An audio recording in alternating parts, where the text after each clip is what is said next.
Na sua exortação, o nosso presbítero, ele disse da volta de Cristo e de como nós devemos esperá-lo com a nossa lamparina acesa. Esta passagem do Evangelho de Cristo fala das virgens loucas, as virgens prudentes, aquelas que tinham as suas lamparinas com azeite, e as outras virgens que não estavam preocupadas com a chegada do Senhor, do noivo, e descuidadas. Tinham as suas lamparinas, mas não possuíam o azeite.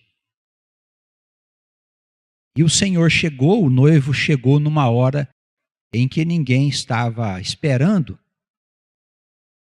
E as virgens ficaram desesperadas, aquelas que não estavam com a sua candeia, com a sua lamparina iluminada. Ora, a palavra de Deus nos compara a uma luz, a uma lamparina, a uma luzerna.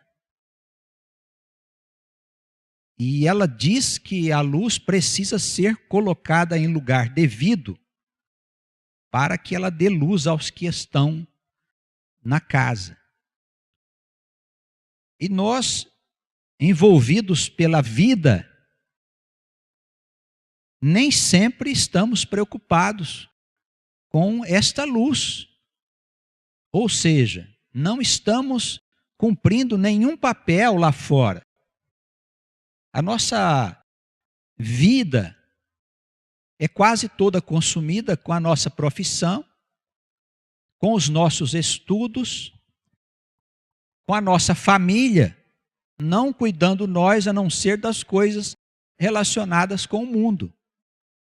Parece, em algumas situações, que nós não somos crentes, que nós não temos Cristo, que nós não sabemos das coisas que o mundo precisa para salvar-se, e nós sabemos quais são essas coisas. A nossa lamparina está acesa, nós temos o azeite, a luz do Senhor. Nós colocamos essa luz num lugar que outras pessoas possam ser iluminadas. Nós queremos pedir a Deus que tenha compaixão da igreja, irmãos, porque estamos consumidos pelo espírito do mundo. A nossa mente está dominada pelo espírito desse tempo.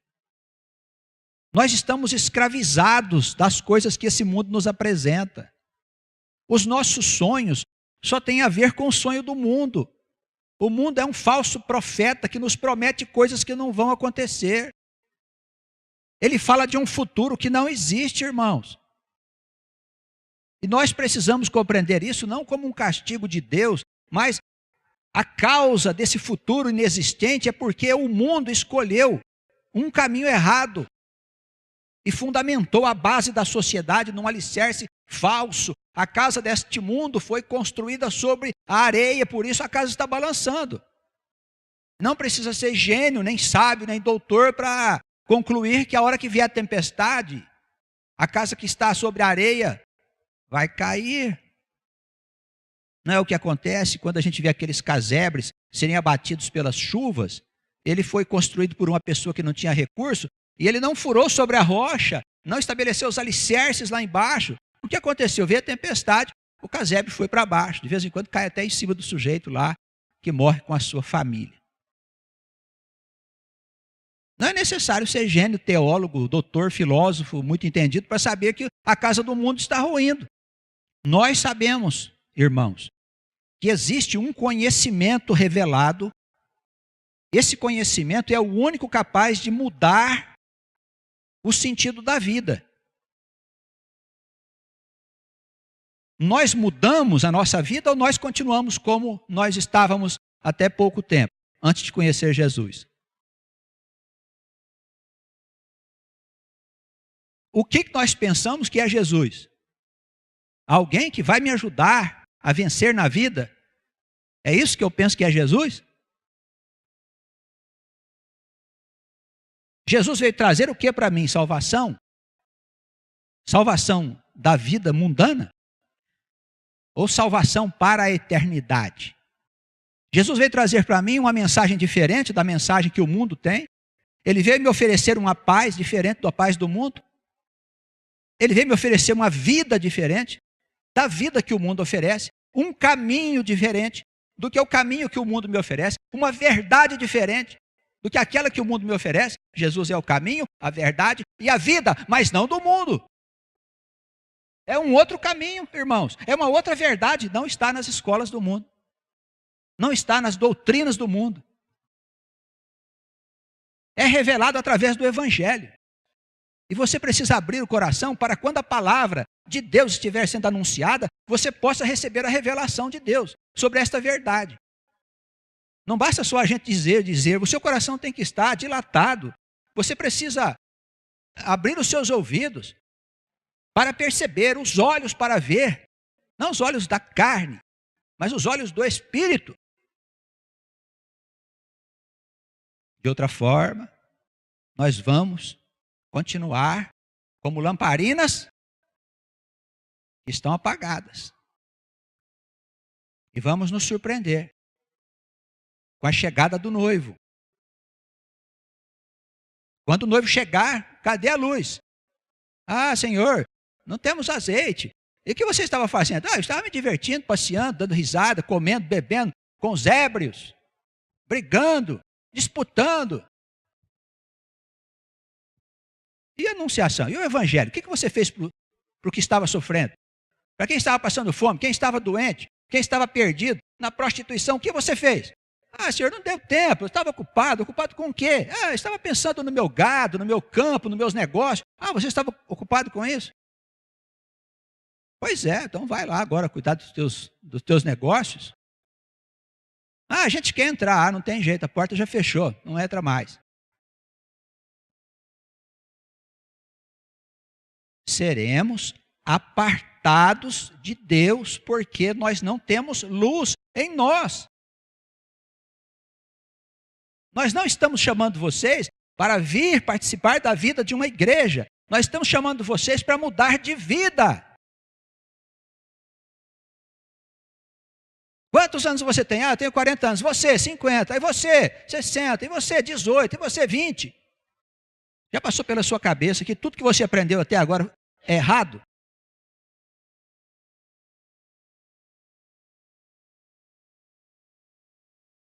Martim Lutero, o reformador protestante, ele dizia que até os 40 anos o homem vive numa loucura. Depois, quando ele descobre que aqueles primeiros 40 anos da sua vida era tudo uma loucura, uma fantasia, uma loucura, a vida já passou. Irmãos, a gente vive iludido muito tempo. E quando os nossos cabelos começam a ficar brancos, e a gente começa a se enrugar, e a ficar doente, a gente começa a perceber a vida, irmãos. A gente vê que os sonhos eram tudo ilusão. E aqui, o que diz a palavra de Deus? Ela diz exatamente isso. A nossa juventude, a nossa mocidade é vaidade. Eu estou falando isso aqui não porque eu não quero que os irmãos vivam, mas eu gostaria que os irmãos vivessem, mas que não se esquecessem de acender a sua luzerna, a sua lamparina, confessar que é do Senhor. Ofereceram para você um negócio errado? Não aceite, diz não. Meus princípios, eu não aceito esse tipo de coisa. Eu sou cristão, eu tenho um Deus. Não vou fazer isso. Isso é lamparina acesa. Lamparina acesa é a gente não ser como todo mundo. Ah, mas todo mundo faz. Essa é a grande desculpa. Ah, mas todo mundo vive assim. Bem, você quer ser como todo mundo? Nós não fomos chamados santos. Por que nós somos chamados santos? Porque nós somos puros, fizemos milagre? Não. A palavra santo significa ser separado, apartado. Apartado do quê? Apartado do povão. Apartado daquilo que todo mundo faz. Todo mundo gosta? Está errado. A voz do povo não é a voz de Deus. Se a voz do povo fosse a voz de Deus, eles não tinham matado Jesus. Eles mataram Jesus por quê? Porque o mundo gosta da escuridão. E sabe por que o mundo gosta da escuridão? Porque os pecados do mundo ficam escondidos. Agora não estão conseguindo esconder mais. Está vindo à tona. É tanto lixo que não tem quem segura mais lá embaixo. Nem o Satanás não aguenta mais. O Satanás jogou do inferno para fora. Toma aí, essa coisa aqui é de vocês. As mentiras, as prostituições, as coisas ocultas, as coisas escondidas, elas estão aparecendo para todo mundo ver. Nós não queremos que você seja arrastado com as multidões. Nós somos separados para ter uma vida diferente. Eu tenho que ser diferente. Que jeito? Segundo os fundamentos do amor. A palavra de Deus me diz qual é o caminho que eu tenho que seguir. E quando eu digo palavra de Deus, eu não estou me referindo aos textos antigos não, viu? Preste atenção, para você não seguir Moisés, você precisa seguir a Cristo. Aprender com os apóstolos. O que é uma vida digna e verdadeira para você ser uma lamparina acesa. Lamparina apagada, meu amigo, te prepara. As virgens estavam juntas, preste bem atenção. As virgens são as almas. O noivo é Cristo. O Cristo quer se casar conosco, para que nós sejamos um só em Deus. Esse é o casamento divino. Essa coisa não tem nada a ver com terra, com vida terrena, temporal, carnal. Isso vai acabar daqui a pouco, irmãos. Quanto mais você vai viver? Mais 10 anos, 20 anos, 5 anos, 1 ano, um dia. Quem pode saber a hora que a morte vai passar na porta de casa?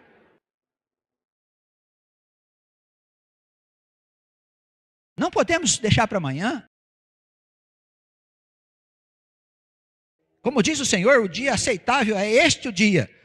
A conversão precisa ser feita agora. Você precisa mudar o seu coração agora. Jesus está falando dessa mudança que precisa ser feita dentro de você. Não é mudança moral, não, irmão. Não é mudança exterior, não. É mudança interna. Eu preciso entender qual é a vontade de Deus. É fácil? Não é fácil. É simples? Não é simples. Pastor, eu consigo mudar assim, basta querer? Querer é o primeiro passo.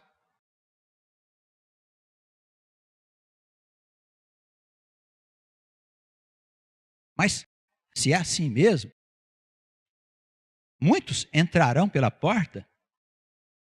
Está escrito que a porta é para poucos, porque é uma porta estreita. Por que estreita? Porque eu tenho que pôr freio nos meus instintos. O cavalo que está dentro de mim quer me arrastar para dentro do buraco. Eu tenho que pôr freio. Opa, espera um pouco aí, meu amigo. Não vou não. É o adultério que aparece na minha frente. É um negócio desonesto, onde você rouba de maneira disfarçada. Isso existe muito no Brasil, porque no Brasil falta-nos a ética verdadeira.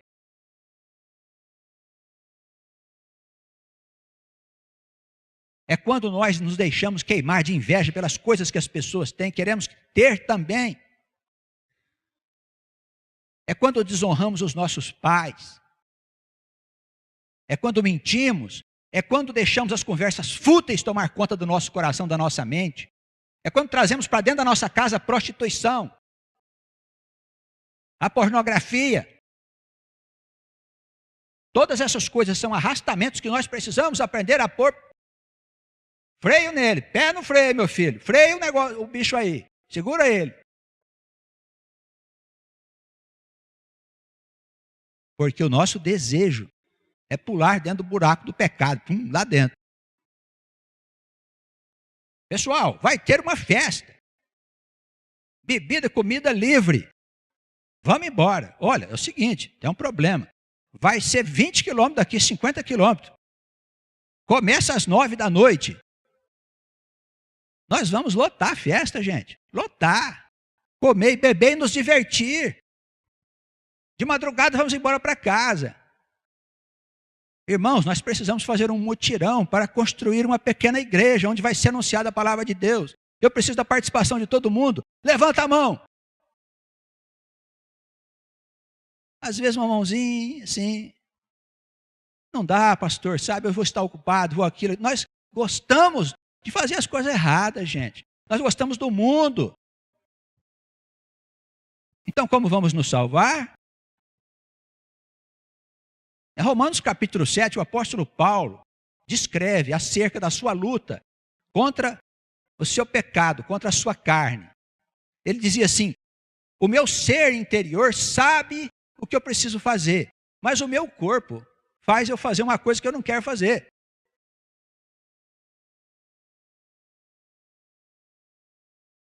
O bem que eu quero fazer, eu não consigo. O mal que eu não quero fazer, eu faço esse.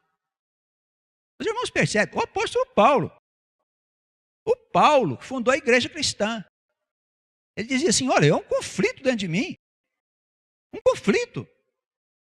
Então, como não haverá conflito dentro de nós? Eu pergunto aos irmãos, nós que estamos ensaiando os primeiros passos para sermos convertidos a Jesus, para sermos apóstolos de Jesus, para sermos os santos da igreja cristã, anunciadores das boas novas, testemunhas de Jesus em dias tão trabalhosos, espalhadores da luz de Cristo, como é que nós não vamos ter conflito dentro de nós?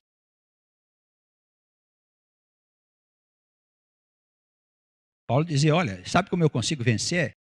Dou graças a Deus por Jesus Cristo, porque Ele é que me dá forças para eu resistir ao pecado que está no meu corpo. Ele dizia, está na minha natureza carnal. Nós temos uma dupla natureza, natureza carnal e uma natureza espiritual, e ela entra em conflito. Graças a Deus que entra em conflito, porque aqui não tem como viver só como um homem de Deus. Então há momentos em que eu sou um homem carnal, eu tenho desejos carnais, e o meu homem espiritual precisa dizer ao meu homem carnal: alto lá, tem Cristo. Segura aí, põe um freio nos seus arrastamentos, nos seus instintos. Você está sentindo um conflito dentro de você? Ótimo, excelente. Você tem batalhado contra os teus pecados, contra os seus arrastamentos. Você tem lutado contra ele. Maravilhoso, é isso mesmo. Não tem conflito nenhum. Está tudo bem com você? Tranquilo? Você não tem uns pesadelos de noite? Tem uma coisa errada. Percebe, irmãos? Nós vivemos no ambiente do mal. Quando nós queremos sair dele, ele não quer nos deixar. A gente quer acender a luzinha da lamparina, o Satanás vem e sopra, você põe um foguinho, ele... você põe outro foguinho, ele... É desse jeito, irmãos. Eu apelo para Jesus: Senhor, acorde aqui. Aí o Senhor dá uma força. Vamos à carta de Paulo aos Gálatas, depois de 2 Coríntios, bem no capítulo 1, aí, bem no início. Esse Paulo, esse menino,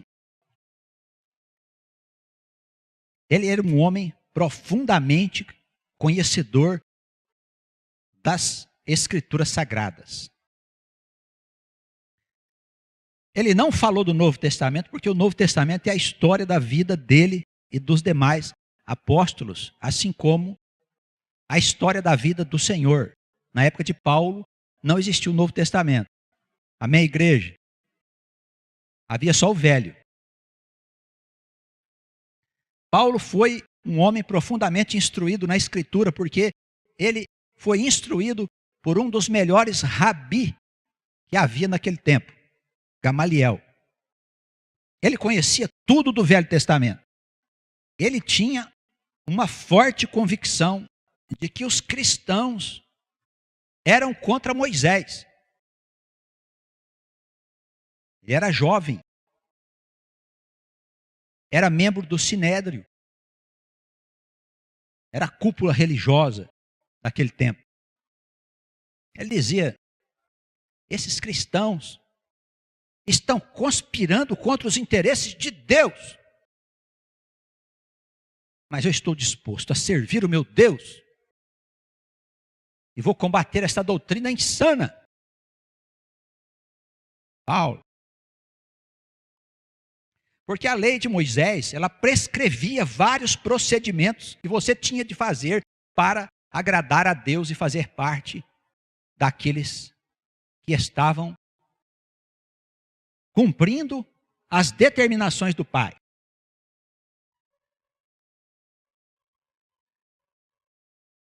E Paulo começou a perseguir os cristãos. Ele foi lá no chefe da sinagoga, disse lá o sumo sacerdote: estou à disposição. Ele saiu com uma turma de soldados, prendendo, batendo e dando supapos nos cristãos. Paulo. Até que Jesus um dia derrubou ele do cavalo, fez ele ficar cego, conversou com ele e disse: olha, tu está insistindo contra as evidências de Deus. É duro lutar contra os aguilhões da verdade, da justiça. Quem és tu? Eu sou Jesus a quem tu tens perseguido.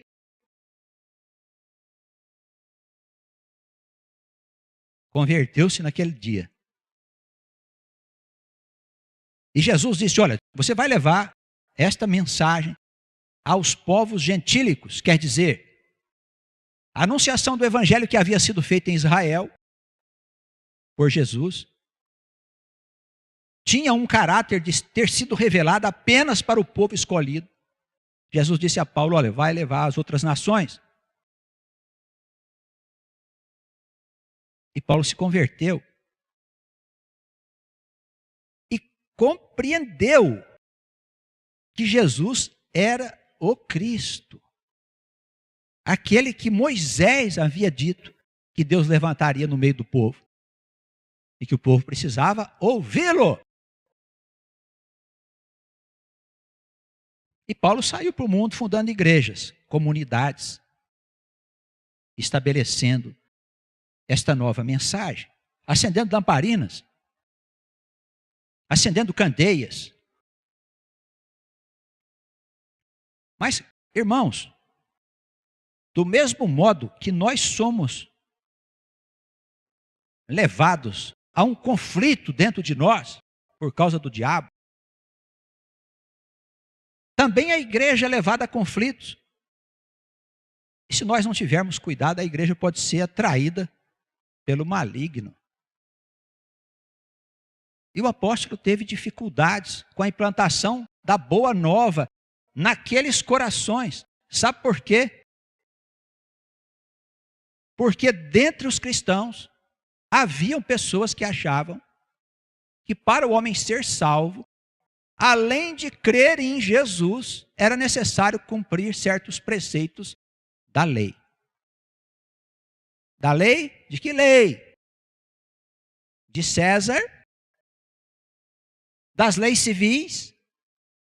Não, da lei de Moisés. O que eles faziam?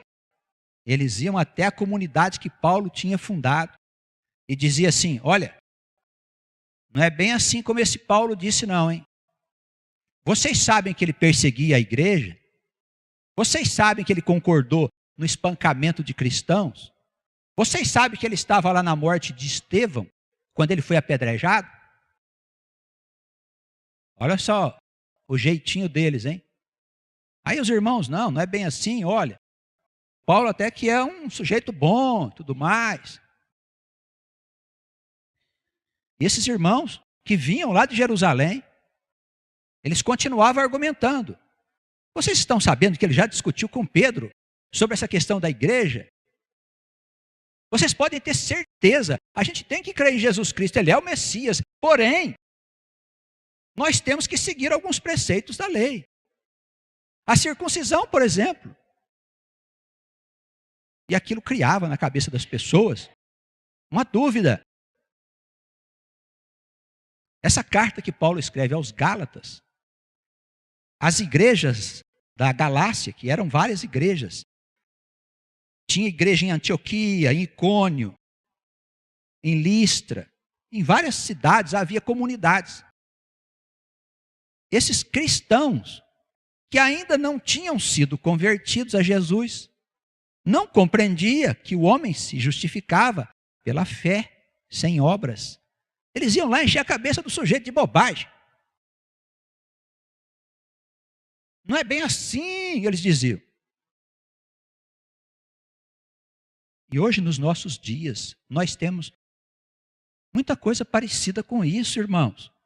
Olha, você precisa mesmo crer que Jesus Cristo é o Senhor, é o Salvador, mas você precisa ofertar. Você tem que crer que Jesus Cristo é o Senhor, mas você precisa batizar. Você precisa crer que Jesus Cristo é o Senhor, mas você precisa jejuar. Se você não jejuar, você não vai ser salvo. Se você não dizimar, você não vai ser salvo. Se você não louvar, você não vai ser salvo.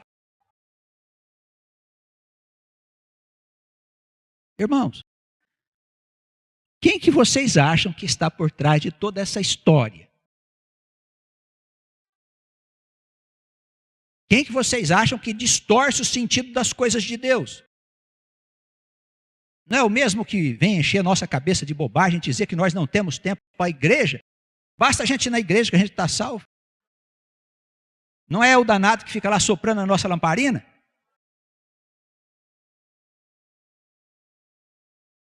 Aqui mesmo nos nossos dias, não tem pessoas que chegam para nós e dizem que nós precisamos fazer coisas que nós não fazemos nessa igreja, nessa comunidade. Porque aqui nós não fazemos nenhum tipo de obra exterior.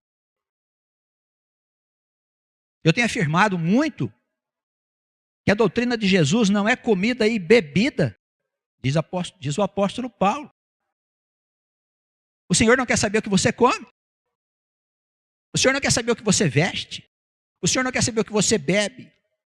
O Senhor não quer saber que data que você comemora, se ele morreu, se ele não morreu, se ele nasceu, se ele não nasceu.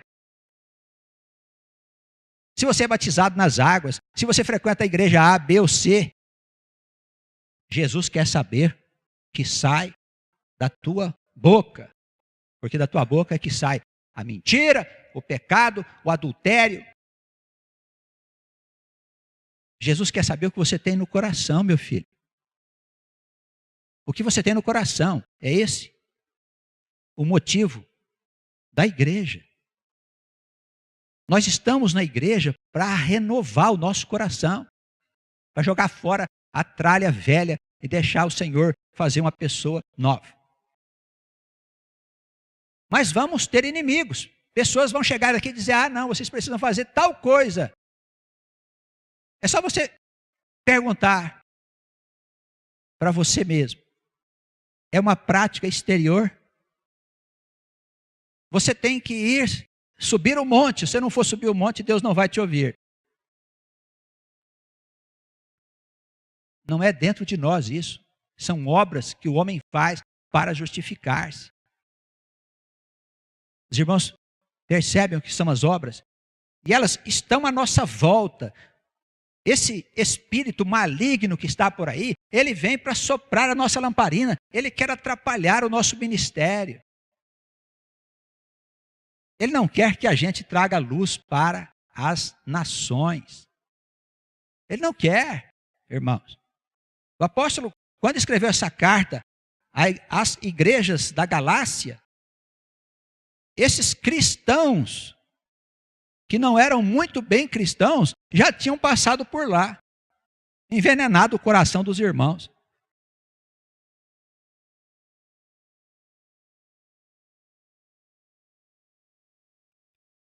Quando você for ler a carta de Paulo, qualquer uma das epístolas, veja isso como um documento histórico. Da onde nós tiramos a doutrina da igreja. Mas isso aqui é uma história, o que aconteceu na época dele. A resistência que naturalmente o mundo tem em aceitar o evangelho da salvação gratuita. Porque não depende de você. A salvação não depende de você. ela depende de Deus. Você precisa querer ser salvo. Amém? Você precisa querer ser salvo.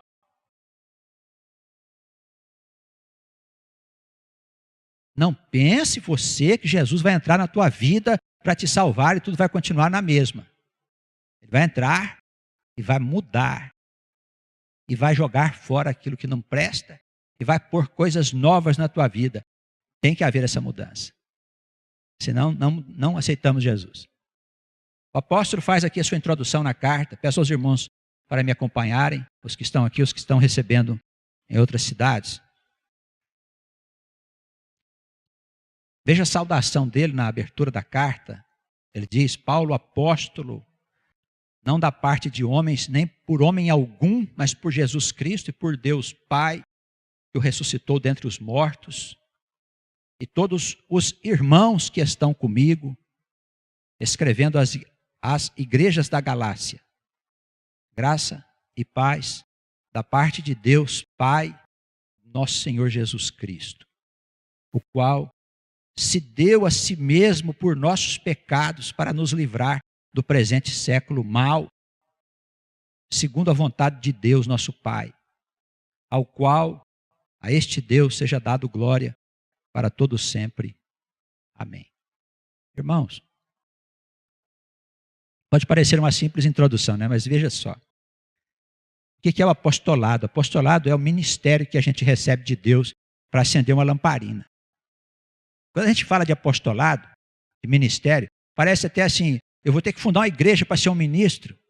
Não, não precisa disso. Você pode ser um ministro de Deus na sua casa, no teu ambiente de trabalho,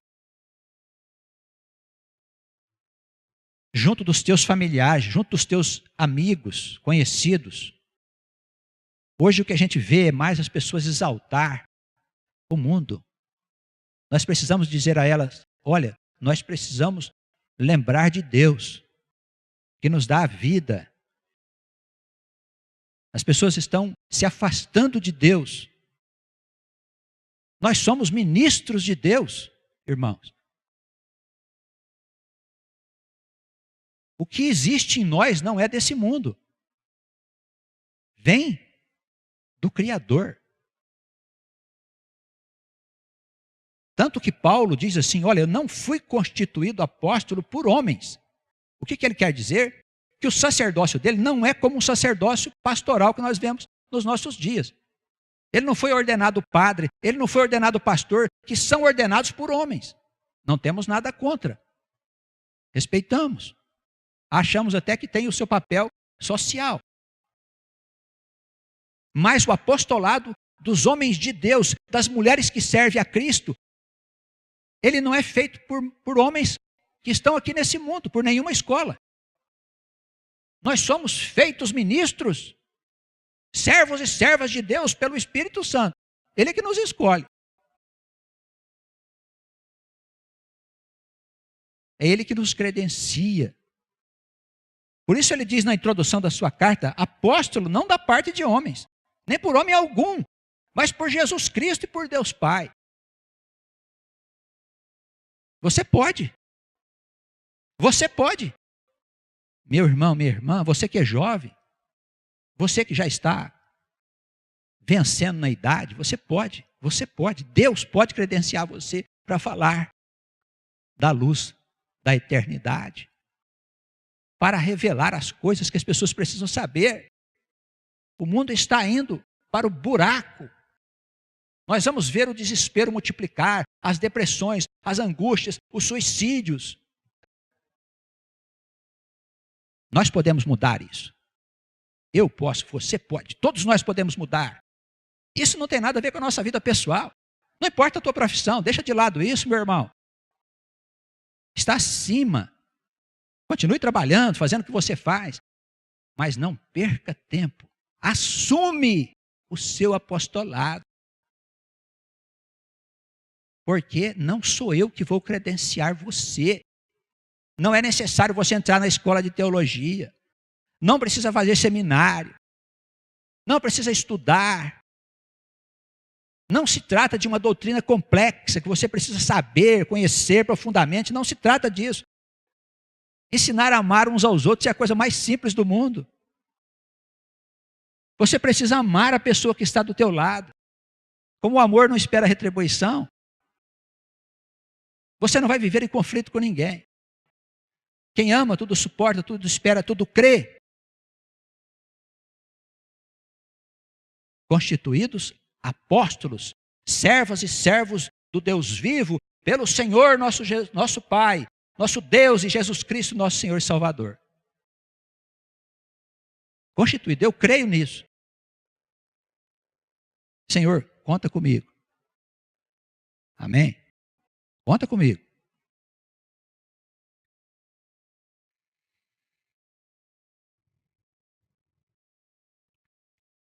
Só nessa introdução, nesse prefácio, ele mostra aqui os pontos altos da igreja de Jesus.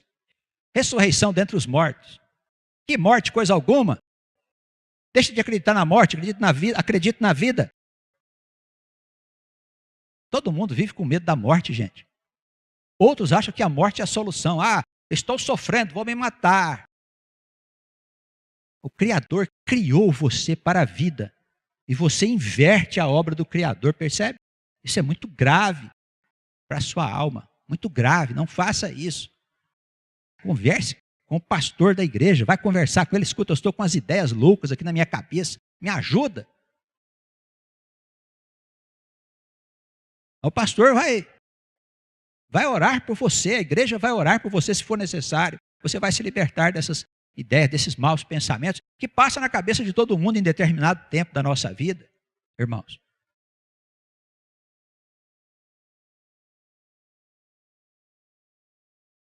O pastor pode interceder, um irmão mais velho da igreja pode interceder e te livrar desses maus pensamentos, desses e de outros.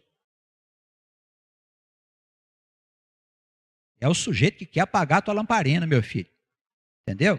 Está ali rodeando. Ele não tem o que fazer, né?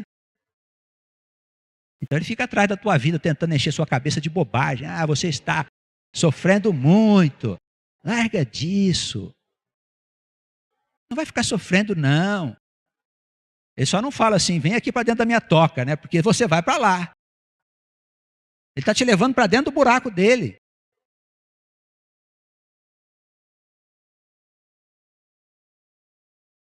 Sejamos luz nesse mundo de sofrimento, de angústias, de incertezas, de pessoas que não sabem o que é a morte, não sabem o que é a vida, não sabem o que estão fazendo no mundo, não sabem por que sofrem. Nós temos a luz do mundo, é Cristo. Caminho, verdade e vida. Não há outro. Não há outro caminho, não há outra verdade, não há vida em nenhum outro.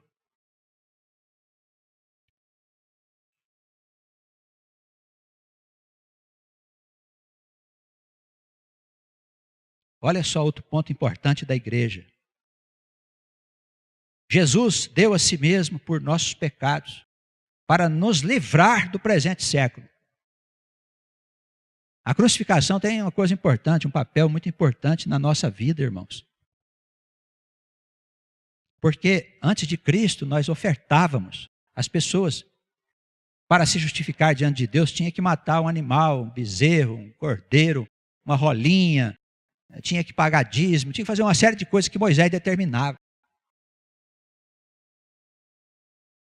E como aquelas rolinhas, aqueles bichinhos mortos, eram tragados pela morte, nós voltávamos ao pecado.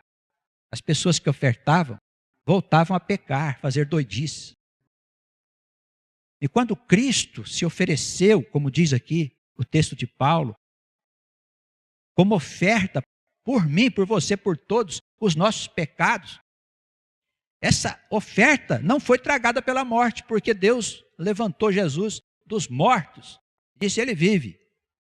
A oferta vive. O diabo perdeu. Perdeu. Já está julgado. Não tem mais poder sobre aquele que crê em Cristo. Amém? Então, como eu tenho que fazer, pastor? A vida está uma desgraça, está uma confusão, eu estou cheio de medo, de doença, minha vida está uma coisa triste. Se eu contar para o senhor, você vai ficar deprimido. Não conte para mim, conte para Jesus. Primeiro passo, creia em Jesus Cristo, que Ele é o Senhor. Confesse os seus pecados a Ele, se arrependa da vida velha. Sente no chão, se ajoelhe, entra no teu quarto, chora, faz o que você quiser, mas diga a Jesus: Senhor, minha vida até agora foi só coisa errada.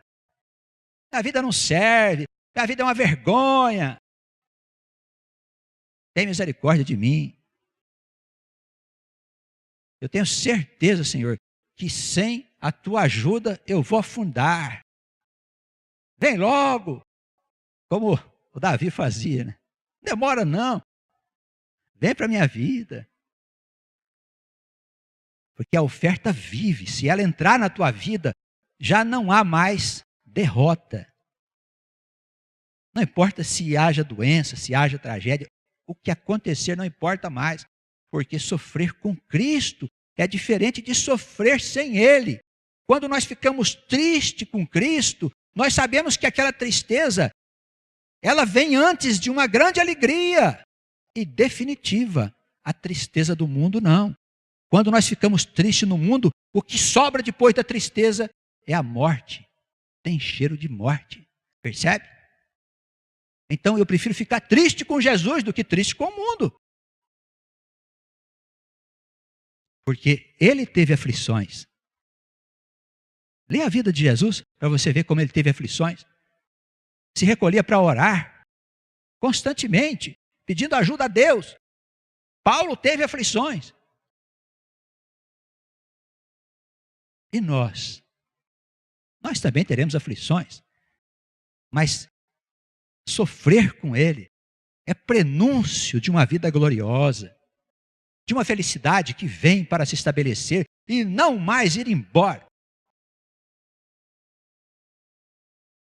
Cristo subiu naquela cruz lá, pregaram o homem na cruz, verteu seu sangue por nós. Não foi à toa, não. Para que Ele fosse a derradeira oferta. Crendo nele, acabou. Não preciso fazer mais nada. Quando eu creio que Ele é o meu Salvador, eu me torno justificado. O pagamento já foi feito. A promissória está lá na cruz, dizia Paulo. Colocaram a promissória da minha dívida.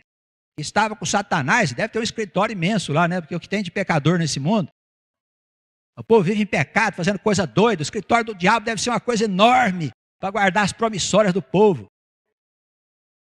Fulano de tal, traz aqui. O Satanás vai lá, abre aquele arquivão, né? Vai lá. Está aqui a promissória dele, ó. É dívida que não acaba mais. Enquanto não me pagar, não sai daqui não.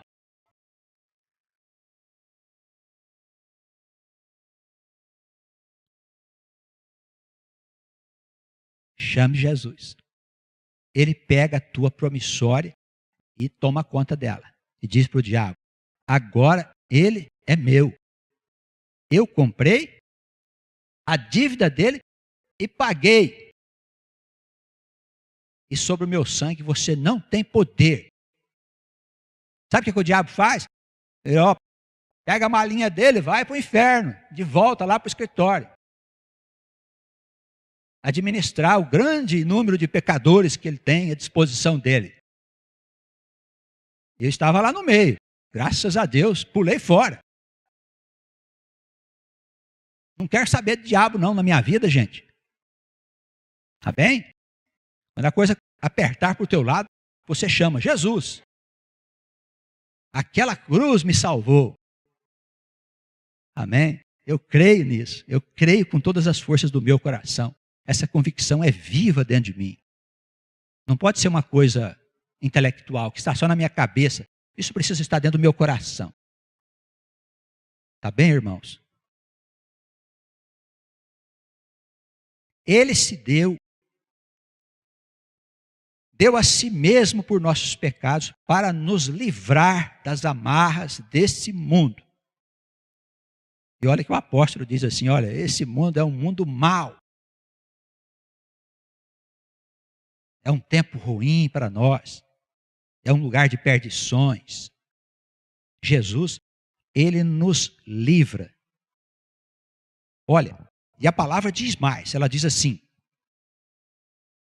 que Jesus veio nos salvar como um raio de luz que veio do céu na região da escuridão. Todo mundo lá embaixo, só pecado, só confusão. Aí Moisés chegou lá, pegou as tábuas da lei, diz, ó povão, o que vocês estão fazendo aqui, ó? Adultério, morte, assassinato, roubo, mentira, inveja. Todo mundo perdido, hein? O povo, e agora? Tá, tem jeito, tem conserto.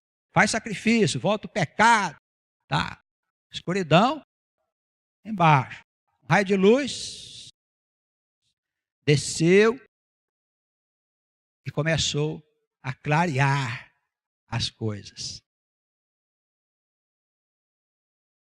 Jesus entrou no reino do valente, amarrou as mãos do valente e tirou tudo que ele tinha. Amém? Satanás, você está perdido, meu filho. Não sei o que vai ser seu futuro. Dizem que é um lago de fogo, onde tem enxofre.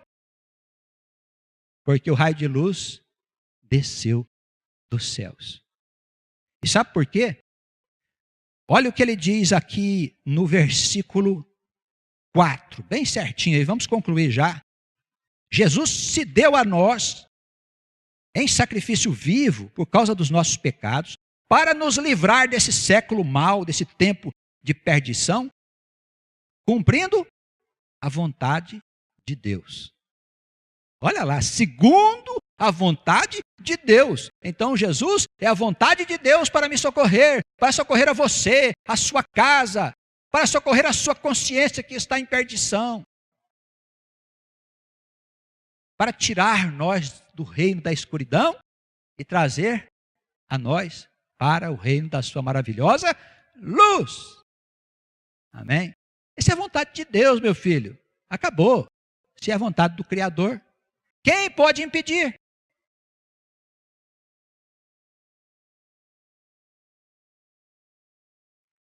Paulo, ele diz assim, quem é que pode nos separar de Cristo? Quem pode nos separar de Cristo? Do amor que está em Cristo Jesus. A tragédia, a morte, a doença, a enfermidade, a perseguição, as dificuldades, a calúnia, a mentira.